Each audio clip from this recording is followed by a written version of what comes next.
what should you look for in a spouse? Or if you are already married, what did you look for in a spouse? What are the top traits, the most important qualities? Well, I would like to offer to you a completely made up, superficial, non-scientific list of the top 5 traits that people look for when searching for a spouse. Number 5, attractiveness.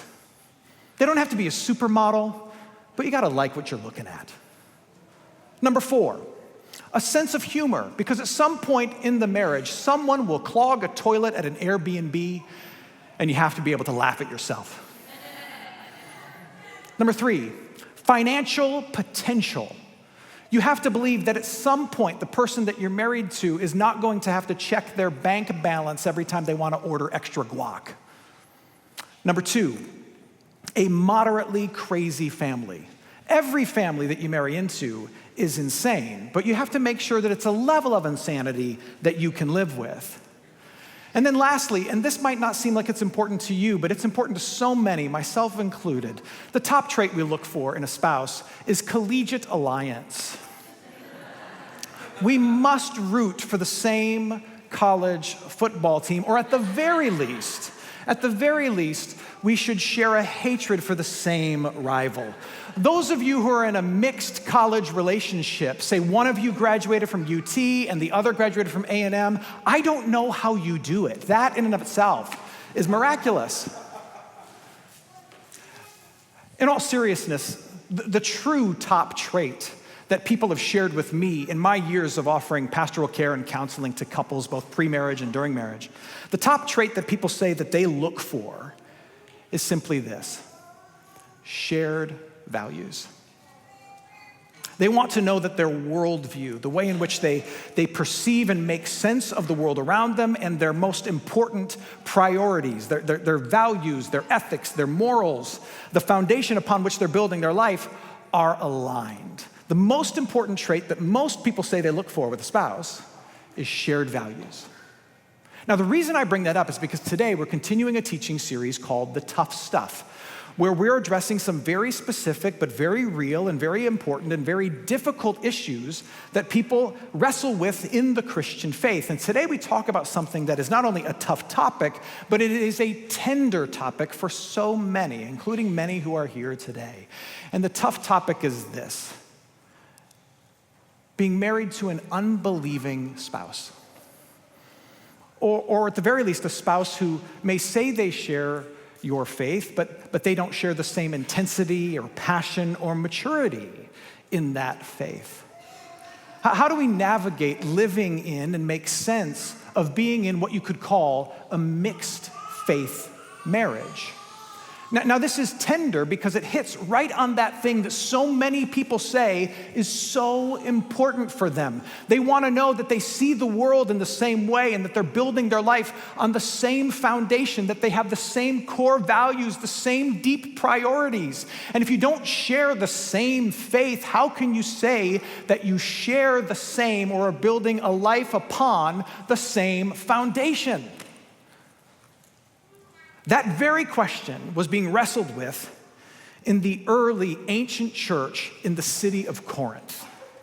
The message of Jesus and the forgiveness that he brings was brand new to that city, and it was taking off. People all over the city were starting to have faith in Jesus, believing in him as their forgiver and their leader and their king. But very often it was just one member of a household who came to faith in Jesus. Sometimes whole households came to faith, but very often it was just one person. It was just mom or just dad, just the husband, just the wife. It was just one spouse that came to faith. And now remember, this is in a context where, influenced by Jewish spirituality, people were under the impression that if you were in the family of faith, if you were saved, so to speak, and you had relationships with people who were outside of the faith, especially any kind of intimate relationship with someone who was outside of the faith, that defiled you, that it made you unholy. You were also influenced in first century Corinth by a popular Jewish spiritual influencer, you could say, named Rabbi Hillel, who taught that divorce was something that people should access easily and often for virtually any reason. This rabbi was famous for saying and telling people that it was okay to divorce your wife if you didn't like her cooking. Yeah, he was a real gem. I'm sure it was a treat to be married to. But that's the context that is happening here. And so you have these brand new believers in Jesus Christ who have a spouse, a family member who doesn't yet have faith in Jesus. And they're in an environment where they're taught, well, if I'm married to someone who doesn't share my faith, then I'm being defiled or made impure by them. And this other spiritual influencer says that I should feel free to leave them or abandon them for virtually any reason, especially probably this reason, because I now have faith in Jesus and they don't yet have faith in Jesus. So what are we supposed to do? If I'm married or engaged to someone who doesn't share my faith, do I divorce them? Do I leave them? Do I demand that they become a follower like me? What about our kids? These were the questions that were being asked in Corinth. And so Paul writes this letter to address this question and many others in 1 Corinthians chapter 7. That's the context for Paul's writing. And as we dig into this writing, we'll find that he gives some direction and some encouragement. But the point I want to make off the bat before we reread what Paul said is that as you read 1 Corinthians chapter 7 and then look at what the rest of the scriptures have to say about this topic of being in a mixed faith marriage, what you'll find is that in the New Testament, God has compassion and respect for those who find themselves in a mixed faith marriage. He has compassion and respect. And you see that reflected in Paul's words. Let's look again at 1 Corinthians chapter 7, starting at verse 12. Paul says this, if any brother in the faith, has a wife who is an unbeliever, and she consents to live with him, she still wants to be your wife, he should not divorce her. Your marriage is sound. You're not on the same page spiritually, but don't just end it because they don't share your faith. Your marriage is sound. If any woman has a husband who's an unbeliever and he consents to live with her, he still wants to be married, she should not divorce him. Your relationship, your marriage is sound. Don't abandon it just because you're not on the same page spiritually. So the implication here is that from Paul, that your marriage, though you're not on the same page spiritually, your marriage, because you're married, is legitimate. If your non-believing spouse wants to stay with you, then stay with them. But he also recognizes, as you read later in the text, that being out of step spiritually brings anxiety and complexity into the relationship. And there are a couple things that I want you to hear if you find yourself, if you are in just such a relationship. What I want you to know is that I know that very often you can feel as though your relationship, your marriage is somehow less than or second to others who share the same faith. That you might at times feel judged or less than because you very often come to church by yourself. And what I want you to know is that if you're feeling that does not come from God. That God does not see your relationship, your marriage as somehow second class or second tier because you are not on the same page spiritually. And I need you to know that I see, as your pastor and your friend, that I see the unique burden and heartache that you carry because of that. That you carry a burden and a worry about the spiritual trajectory of your spouse. I know you carry that, and it's heavy, and it should be heavy. And I know that you are weary, you are tired of asking them and dancing around the question of were you going to come to church with me today? No? Okay. And that you are tired of not having anyone to process the ups and downs of life with through a spiritual lens, and that you're tired of not having anybody to pray with. And you're concerned about your kids. Like, how will this affect your kids who you want to see raised in the faith? You wrestle with this, you carry this. I want you to know that I know, that lots of us here know and have empathy and concern for that burden that you bear. And that God has compassion and respect for the situation that you are in. I would even go so far as to say that God has empathy for the situation you're in. And you know what makes empathy different? Empathy is your ability to feel along with the person because you've been in or are in a similar situation as the person. And God, I would say, has empathy for you who are in a mixed faith or a spiritually out of step, out of sync relationship. Remember, throughout the scriptures, God describes his relationship to the church as a marriage. And he describes the church as his bride. We, the followers of Jesus, those who have faith in who he is, we are the bride of Christ. We are the ones that God is so married to, so to speak. That's the metaphor that God uses. And yet, as you look through the story of Scripture, what is the picture that's painted about this relationship? What you have is a spouse in the church who is unfaithful, a spouse who is faithless, a spouse who does not love the same things that God loves, is not as on fire for the things of God as God would want the church to be. And yet, God remains committed to his bride. So much so that he goes to incredible lengths, to say the least, to ensure their relationship and protect it.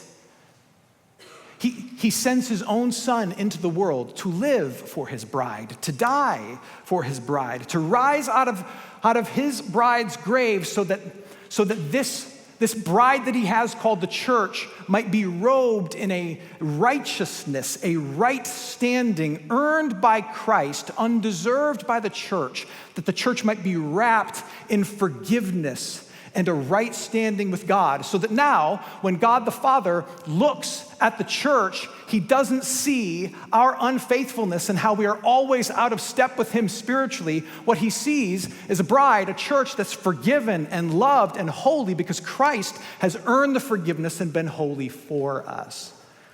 God has empathy for those who are in an all-important relationship where you are spiritually out of step because God himself, you could say, has chosen such a relationship and bound himself to a spouse in the church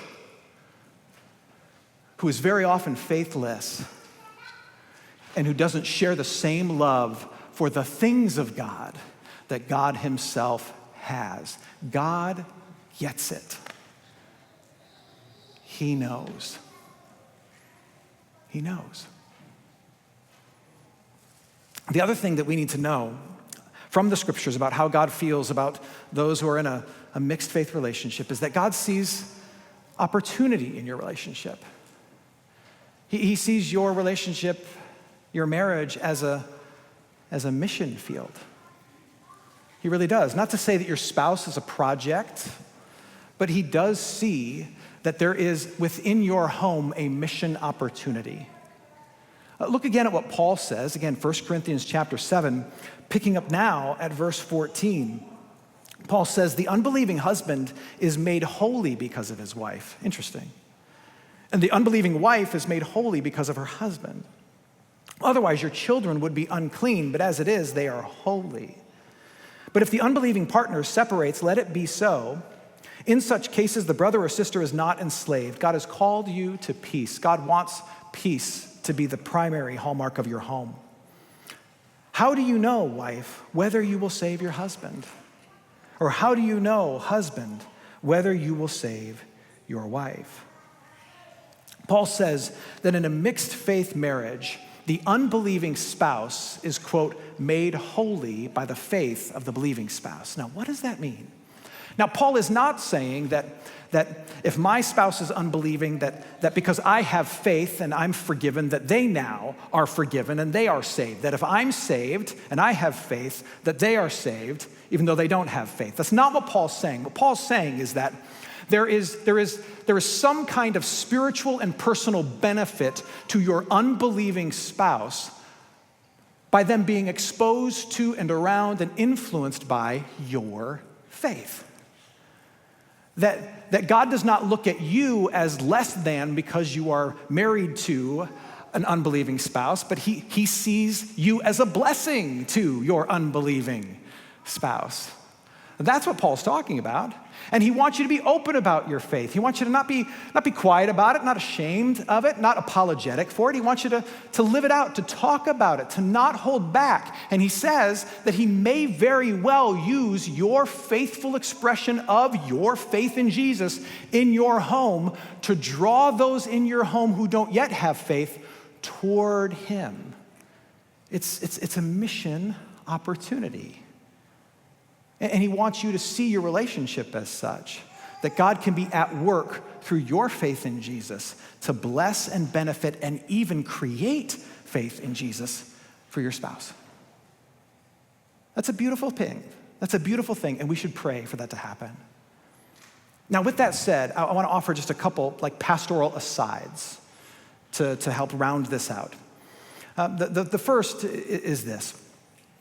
Even though God says that your marriage and a mixed faith marriage is a mission field, and that he is going to be at work through your faith to share faith with others.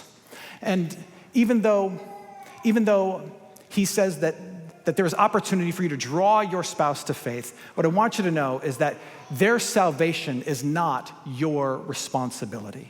It's not your responsibility. That it is a work of God. It is not your work. It is a work of God. And backing up just a bit, the other thing I want you to know is that there is an interesting reversal of the Jewish spiritual influence at work in Paul's text that I think is worth taking note of. Remember, we said that influenced by Jewish spirituality, there was this belief that holy people were defiled by being in close proximity to non-believing people. But what we see Paul talk about is that the opposite is true in Jesus Christ, that the saved and forgiven people, they are not made unholy by being married to or living in close proximity to unbelievers, but in fact, we benefit them. Your faith in Jesus is unthreatened by the unbelief of others, even the unbelief of someone as important as your spouse. You are so secure in Jesus Christ because of his work that you don't have to slink away in fear from anyone who doesn't share your faith, thinking that they'll corrupt you or ruin you or somehow corrode your faith. They are no threat to you, but instead you are emboldened and empowered because of Jesus, so secure in him to engage people who don't have your faith and be a witness to them, even and especially people who might share your home who don't share your faith. And then the third reminder is this. Even though God says that he can be at work in your marriage as a mission field, it doesn't mean that there is permission or encouragement to pursue a mixed faith marriage. Because the same God who says that he respects and has compassion and even empathy for those who find themselves in this scenario, and that he can use it as a mission field through your witness to draw the unbeliever to him, that same God who said that also says things like this in 2 Corinthians chapter 6, verse 14. He says, "Do not, if you can help it, be unequally yoked with unbelievers." Look, you can be at odds about money, career, and kids, who you root for in college football, who you'll vote for in the fall. But if you share spiritual things, Jesus things, eternity things, you can navigate just about anything. Just because a mixed faith marriage can be redeemed by God does not mean it should be pursued. And if you are not yet in such a relationship, but you are maybe dating or kind of feeling things out, and the person that you are seeing does not share your faith, I would just encourage you to talk to someone who is in our family of faith, who is in a mixed faith marriage. And while they will be honest with you about the blessings and the benefits of their particular relationship, my guess, my strong guess is that they will also tell you that it is not easy. And that while God can be at work in it beautifully, redemptively, it is still not the ideal to pursue.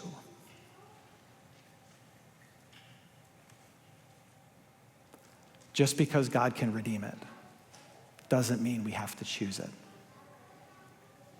Now, with that said, what are some guidelines that God can give about how we live on mission in any relationship, but in particular, this really tender relationship between a husband and a wife? What direction can the scriptures give us about that? Well, this is where Paul's other writing in Colossians is really helpful, where he gives us explicit direction of how to engage with those who are outside of the faith, even if the person outside the faith is within your home. And look at Colossians chapter 4, he says this: walk in wisdom toward outsiders, those who don't share your faith, making the best use of the time. Let your speech always be gracious, seasoned with salt, so that you may know how you ought to answer each person. Paul encourages us to engage those outside of the faith with intentionality and winsomely in a way that makes them want to lean in and learn more. In marriage, I would say it looks like three things. First, it looks like inviting and not imposing. You should make it clear to your spouse that you want them to share your faith. You invite them to share your faith. Invite and encourage their curiosity about your faith. And you should graciously, consistently invite them to come to church with you, to pray with you at the end of the day, or to hang out with some faith-filled friends that you've made at church. You should invite them. But what you should not do, what will not work out well for you, is to impose such things on them. You need to come to church with me or else. You need to hang out with my really nice Christian friends or else pray with me, or so help me God. That will not work out well for you. You may get some obedience from your spouse in the name of peace, but what you will not do is conjure up faith in your Lord through that. Because faith in Jesus can never be compelled or cajoled. It can only be conjured up through love. When someone loves you the way Jesus loves us. So it's invitation versus imposing. Secondly, it is showing over telling. You know what's far more effective than telling someone the difference that Jesus makes in their life? It is demonstrating for them the difference that Jesus has made in your life. Let your spouse see the hospitality, the generosity, the undeserved mercy and kindness, the willingness to forgive, the peace that you have in a world where everyone else has anxiety. Let your spouse see that flowing through you, and let that stir up a curiosity about where it comes from. And then when they ask why you're able to be so patient, gracious, generous, kind, hospitable, peace-filled, you can tell them, well, you know that thing I do every Sunday morning that you don't do? It's got something to do with that. Showing versus telling. Showing someone the difference that faith has made is always better than critiquing their choices that they're making and telling them they should do different. Third, it is praying over resigning. When you're in a relationship like this, it is very easy to just kind of throw up your hands and give up. And be like, it'll never be different. I'm done talking about it. I'm done arguing about it. I'm done wishing and hoping for it. I'm just going to give up on it. But the best use of your effort and energy is to not throw up your hands in resignation, but to fold your hands in prayer and take that anger or that angst, that anxiety, that frustration, and lift it up to God, who promises to answer it and respond to it. One of the most powerful things that you can do for anybody in your life, but in particular your spouse, is to pray for them. Yes, pray for them to come to faith. Pray for them to share the faith, the hope that you have in Jesus Christ. Pray for that. And I believe, and there's promise after promise in the scriptures that points us in this direction, that God will work faith in the heart of those that you pray for. We may not ever be able to see it or experience it ourselves, but I believe that God is faithful whenever that prayer is asked. So pray for that. Pray for them to be saved. But God will also be at work in you, keeping your heart soft to your spouse so that bitterness doesn't take over, and keeping your own faith in Him strong. So reject resignation and instead pray. You could summarize all of that by saying this: your job in marriage is not to bring your spouse to Jesus. The opportunity is for you to bring Jesus to your spouse through your gracious, consistent invitation, through your humble example, and through your persistent and quiet but powerful prayers. Our job is not to bring our spouse to Jesus, but to bring Jesus to our spouse. As was typical on a Sunday morning, there was a woman putting the finishing touches on her outfit and her makeup just before she headed out the door to church. Just as she hit the door, she looked and she saw that her husband was still in his robe and pajamas. And she said, "Honey, are you not going to church?" And he said, "No, I am not going to church." And she said, "Give me one good reason why you won't go to church." And he said, "I'll do you better. I'll give you 3 reasons why I won't go to church. Number 1, that church is cold and unloving. Number 2, nobody there likes me. And number 3, I don't like it there. I just don't want to go. Is that good enough reason for you?" And she said, "Well, I'll give you 3 reasons why you should go. Number 1, that church is warmer and more hospitable than you give it credit for. Number 2, there are a few people there who do like you. And number 3, you're the pastor of the church. So you should throw on some clothes and you should go to church." Couples of all stripes and types struggle with being out of step spiritually. And that's what we're talking about. And if that's where you are, I want you more than anything to not feel convicted or empowered in this message. I want you to just feel seen and understood. I want you to know that God sees you and he loves you and he has compassion and empathy for you. He knows what it's like to be in such a relationship, and he knows the sacrifice it takes to keep it together and keep it going. He sent his own son into the world to live, die, and rise for us so that we, a faithless bride ourselves, could be forgiven and forever his. And hear me, no one wants your spouse to be loved and known by Jesus more than Jesus himself. And trust that he is at work. He is at work through your consistent invitation, your humble example, and your persistent prayers.